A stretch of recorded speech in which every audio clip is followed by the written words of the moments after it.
Sesta corsa, miglio per cavalli di 4 anni, sono in 8-1 Eloy Joe Francis, 2 Emergenza Par, 3 Evita Laxmi, 4 Ecuador CR, 5 Evita Peron, 6 Errante, seconda linea 7 Emily SSG, 8 Ellero. Favori chiusura per Errante, molto appoggiato. Numero 6 Manuel Pistone in sediolo, alternative principali sono Evita Laxmi, Emergenza Par, nonché Ellero.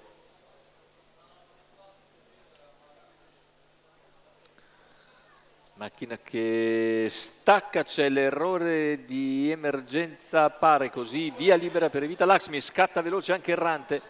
Evita Laxmi numero in vantaggio. 2 Emergenza Errante Par squalificato.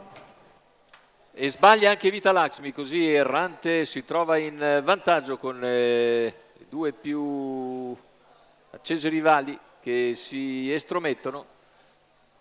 Il vantaggio dunque Errante, Evita Laxmi più indietro, segue Eloy Joe Francis che cerca di andare a riprendere Errante, che intanto completa il quarto iniziale in 29-2, e per corsie esterne ce la fa Ellero, che raggiunge Eloy Joe Francis dopo 500 metri di gara. Terza posizione in corda sempre per Evita Laxmi.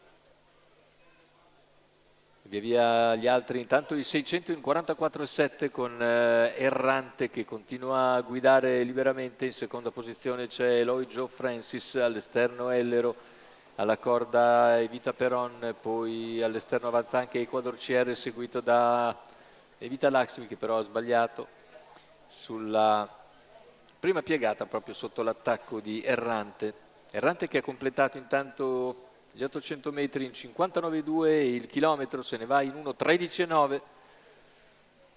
Seconda posizione per Eloy Joe Francis, durissima per Ellero, scoperto all'esterno, perché Errante continua a sparare parziali violenti e arriva a 400 metri dalla conclusione con una frazione in 14,1. Ellero in calo a 300 dalla conclusione, sarà sotto invece Eloy Joe Francis che ha in schiena Evita Peron, completamento della curva finale, ingresso addirittura d'arrivo con Errante nettamente in testa, è seguito da Eloy Joe Francis, ma nel finale non corre alcun rischio Errante che vince da lontano. Secondo posto per Eloy Joe Francis, al terzo chiude Evita Peron.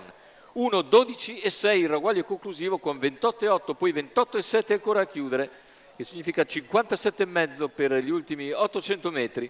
Davvero una prestazione superba per Errante, che aveva dunque motivo di essere tanto giocato fin dalla mattina. Errante e Manuel Pistone a segno.